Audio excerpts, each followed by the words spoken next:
కరెక్టే. అది ఏందంటే నాకు కూడా చాలా బాధగా ఉంది. డైరెక్టర్ మారుతి గారు అలా మాట్లాడడం కరెక్టే కాదు అది. కాబట్టి డైరెక్టర్ మారుతి గారు ఆయన కూడా చిన్న చిన్న సినిమాలు తీసుకుంటానే పెద్ద సినిమా డైరెక్టర్ అయితే అయ్యాడు. కాబట్టి రాజా సాబ్ ఈ సినిమాలో మారుతి గారు డైరెక్షన్ చేయడం ఈ సినిమాని ఆయనకు అదృష్టం అది. చిన్న సినిమా డైరెక్టర్ అయినా ఒకేసారి పెద్ద బడ్జెట్ అయితే పడింది, ఓకే హ్యాపీ.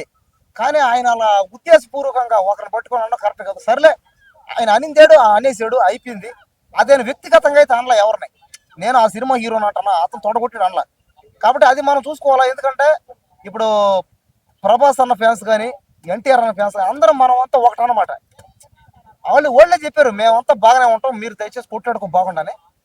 కానీ ఖచ్చితంగా అయితే అన్నని అలా అనడం కరెక్ట్ కాదు.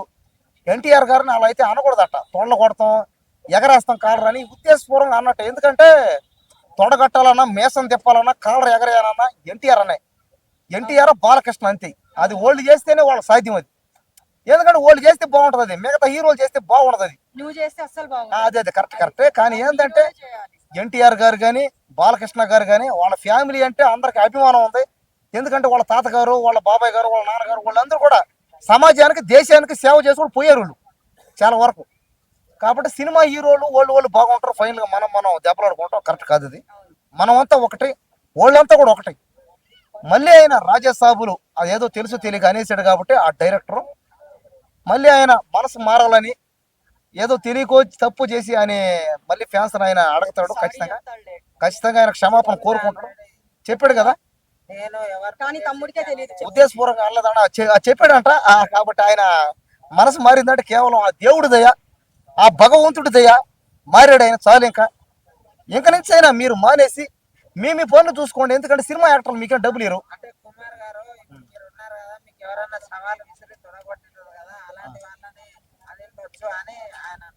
అదే తొడగొట్టి సవాలు విసిరి ఇవన్నీ ఏంటంటే ఆయన సరదా కామెడీ జీవితంలో మనకు జరుగుతాయి కదా, జరుగుతాయి. అదే అనమాట. అలా అన్నాడు కాబట్టి అయింది. కానీ ఇదంతా కూడా సినిమా పబ్లిసిటీ కోసం, సినిమా ప్రమోషన్ కోసం ఇదొక ఒక డ్రామా ఇది. కాబట్టి సినిమా అంటేనే అదొక డ్రామా, సినిమా అంటేనే అదొక మాయ కంటెంట్. ఇది నిజమే. మరి ఆయన తెలుసు కూడా అన్నాడు కదా, తెలుసు ఆయనకు అంతా. వాళ్ళతో పెట్టుకుంటే ఉండలేమని. ఇప్పుడు ఎన్టీఆర్ గారితో వాళ్ళ నందమూరి ఫ్యామిలీతో పెట్టుకుంటే మనం బతకలేమని తెలుసు. అయినా కూడా ఆయన దేనికి అన్నాడు, ఇదంతా కంటెంటే కదా, ఇదంతా క్రియేటివిటీ కదా, మనకన్నా అర్థం అవ్వాలా. ఆల్రెడీ ఒక అన్న మన రవి అన్న ప్రూవ్ చేసిపోయాడు అంతా. అది ఎవరో కాదు, ఐబొమ్మ అన్న వచ్చి ప్రూవ్ చేసిపోయాడు. సినిమా అనేది మాయరన్న ఆయన.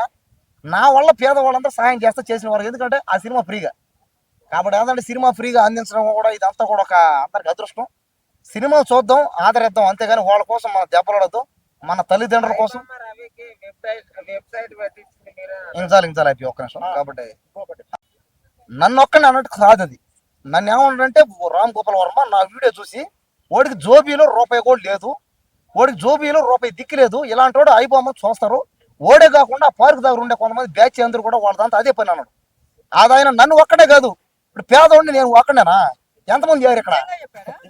కాబట్టి పేదవాళ్ళు ఎంతో మంది ఉండరు. కాబట్టి ఆర్జీవి గాడికి ఆడికి మైండ్ లేదు, ఆడొక పెద్ద మెంటలోడు. ఓడి సినిమాలు కానీ అన్ని వేస్ట్. ఈ రోజులు వాడి సినిమాలు ఏమి ఆడవు కూడా. ఆడి సినిమా తీసిన ఒకటే, మానేసిన ఒకటే, ఆడి సినిమాలు ఏమి ఆడవు. కాబట్టి ఆడేందంటే పైగా ఇంకోటి, ఏ గవర్నమెంట్ ఉంటే ఆ గవర్నమెంట్ కాడ పోయి కాళ్ళ మీద పడడం, నన్ను కాపాడండి అనడం. అతను డిబేట్కి రమ్మంటే మీరు వస్తారా? ఖచ్చితంగా వస్తారు. రమ్మను. ఎవడు రమ్మను డిబేట్కి రమ్మను. ఏడికి రమ్మను, ఏడు రమ్మను. ఏది జనం కదా, ప్లేస్ కదా ఇది. అవును, ఇక్కడ రమ్మను మాట్లాడదాం. ఇక్కడ జనం కదా, మేము జనం కదా, మనుషులు కదా. ఏం పేదవాళ్ళం అయితే రూపాయి దిక్కు లేకపోతే మనుషులు కదా. అందుకని ఐబొమ్మ రవి అన్న నేనే కాదు, 5 కోట్ల మంది పేదవాళ్ళు అందరం, 10 కోట్ల మంది ఉంటే అందరూ ఐబొమ్మ రవి అన్నకే సపోర్ట్ చేసి మాడుతున్నాం. దేనికి? ఆ సినిమా టికెట్ 1000 రూపాయలు, 2000, 3000 ఏడని తేవాలని 2 గంటలు దానికోసం 2000, 3000 అన్యాయం కదా. సినిమా టికెట్ 50 రూపాయలు, 100 రూపాయలు, 70 రూపాయలు అట్లా ఉండాలి. అంతేగాని 500, 1000, 1500 ఏం పీకే ఉంది దాంట్లో, ఏం చేసిదిలే. తీరా అంత మాయ, తలకాయ నొప్పి. ఆ సినిమా చూడలేము, తలకాయ సౌండ్ బాక్సులు. పాపం ఎవరన్నా పరిస్థితి పెద్దోళ్ళు ఎవరైనా పోతే చెవులు నొప్పులు. ఎవరిది ఏమన్నారు అదే కదా, అందరూ అదే కదా. ఎవరు పెట్టుకున్నారు? నువ్వు పెట్టుకుంటే చూడండి, రామ్ భయ్ అనే సినిమా టికెట్ ఎంత? 100 రూపాయలు, 50 రూపాయలు. ఇప్పుడు ఆ సినిమా టికెట్ చూస్తా ఆదరిస్తారు అందరూ. మెగాస్టార్ గారు ఏమన్నారంటే, అన్ని మాట్లాడి సినీ కార్మికులను దోచుకుంటున్నారు అంటున్నారు, కానీ అభిమానుల గురించి మాత్రం ఒక్క మాట మాట్లాడితే పైన మీ పక్కన అదే భయానికే కదా అభిమానులు ఏమన్నా అన్నాడు అనుకోండి అందరూ వేస్తారు ఆల్రెడీ. ఆయన చేసిందే ఒక పెద్ద దొంగతనం. అసలు ఆయనకే సంబంధం అదే. ఆయన ఏమైనా ప్రొడ్యూసర్ అయింది. ఆవిడ ఏంటంటే సినిమా ప్రొడ్యూసర్ అవ్వాలి, కేసు పెట్టాలి. సినిమా హీరో సంబంధం లేదు. నువ్వు డబ్బులు తీసుకొని పోవాలి అంతే గమ్మున. సరే ఇన్వాల్వ్మెంట్ అయ్యాడు, అంత హ్యాపీ. కానీ ఈ రోజుల్లో సినిమా యాక్టర్ ఏది చెప్పినా, సినిమా డైరెక్టర్ ఆర్జీవి గాడు ఆ పిచ్చోడు ఏదంటే అది వాగినా నమ్మేంత ఎర్రోళ్ళం జనం కాదు. వాళ్ళకి ఓట్లు ఏమి మేము, వాళ్ళు ఎమ్మెల్యేలుగా ఎంపీలుగా పోటీలు చేసిన ఓట్లు ఏమి మేము వాళ్ళకి ఎవరికి. సినిమా కలెక్షన్ లో ఈ రవి ఆ సినిమాలు ఏమైనా బాగుండా? ఓజీ సినిమా గేమ్ చేసిన ఆ సినిమాలు చెప్పండి, నిజం చెప్పండి, మీ మనసాక్షి చెప్పండి, ఏమైనా బాగుండే సినిమాలో. అంటే మీకు ఏ సినిమాలు నచ్చిన ఇప్పట్లో ఇప్పుడు వచ్చిన ఇప్పుడు ఈ సినిమా ఈ రాంబాయ్ అనే సినిమా చాలా బాగుంది నిజంగా. ఆ సినిమా కోర్టు సినిమా తగ్గించారంట. అందుకనే ఇప్పుడు చెప్పాను, ఎన్నిసార్లు చెప్పాలి. తగ్గించారు కాబట్టి 100 రూపాయలు, 50 రూపాయలు, ఒక 30 రూపాయలు, 70 రూపాయలు అలా పెట్టాలి సినిమా టికెట్. అప్పుడు లేనోడు పోయి కూడా చూస్తాడు. 500, 1000 పాప్కార్న్ రేట్లు 300, 500. మొన్న థియేటర్ పోతే ఎక్క కడిది పాడింది.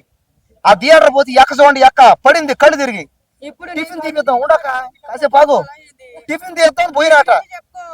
ఏదో పాప్కార్న్ ఎంత అని అడిగినా 550 రూపాయలు అంట. ఊరనాయన 2 సమోసాలు తీసిద్దాం అనుకున్నా. ఏం 2 సమోసాలు తీసిద్దాం అనుకుంటే ఒక్కొక్క సమోసా 100 రూపాయలు అంట. 10 రూపాయలు వాటర్ బాటిల్ 100 రూపాయలు అంట. ఈ అబ్బాయి ఎక్కడి నుంచి కావాలి డబ్బులు? అప్పుడు ఎక్క ఏం చేసింది, ఏడు చేసిన పాపం ఎక్క నాకు ఆకలని. అప్పుడు నేనే పోయి నా డబ్బులతో బయటకు వెళ్ళి టిఫిన్ కొనుక్కొని తెచ్చి పెట్టినా. అప్పుడు ఇదంతా కూడా ఖచ్చితంగా సినిమా యాక్టర్లు ఖచ్చితంగా మారాలి. మారి ఓల్డ్ అయిన ఇప్పుడు కానీ దిగొచ్చి ఆ సినిమా హీరోలు తగ్గించుకోండి, దేశానికి ఏమైనా సేవ చేయండి. గొంతు నొప్పుగా ఉంది. ఆర్జీవి గడైతే పిచ్చోడే, ఆడు మీ మాల్కోతో సన్నీ లియోన్తో చేస్తాడు కాబట్టి వాడిని ఎప్పుడు విమర్శిస్తారు జనం. ఆర్జీవి ఈ రోజులో సినిమాలు తీసిన వేస్ట్. వాడి సినిమాలు ఎవరు చూడరు. వాడు ఒక పెద్ద వేస్ట్ డైరెక్టర్ అని చెప్పాలి. ఆ నన్నే కాదు, వాడు 5 కోట్ల మంది పేదవాళ్ళని అన్నట్టు అక్క నా ఒక్కడంటే. జోబీలో నాకేమైనా డబ్బులు లేదు, ఎంతమంది లేదు ఇక్కడ. ఏం హైదరాబాద్ అందరూ డబ్బులు లేనా? లేరా పేదోళ్ళ? వాడు అందరూ అన్నట్టే మెంటాడు. పైగా వాడి రైతులన్నా, కార్మికులన్నా, శ్రామికులన్నా వాడికి లెక్కలేదు. పైగా రైతులు అంటే వాడు కోపం అంటాడు. ఎవరు ఒక 2 సార్లు కలిసి అంతే. ఆ ప్రెస్ మీట్ ఒకసారి పోయినా, నాకేం తెలీదు, నేను ఒకసారి చూసినా. టార్గెట్ చేయండి నన్ను ఒక్కనే కాదు కదా, నేను పేదలు అందరూ తరఫున మాట్లాడా. ఓటు సరే అదేదో అయింది. సరే చూపించి జేబులో రూపాయలు కూడా ఐబొమ్మ రవికి సపోర్ట్ చేస్తాడు, నిన్ను కించపోయినట్టు చేశారు. ఇప్పుడు జోబీలో రూపాయి లేకుండా నేను ఒక్కడే ఉన్నానా?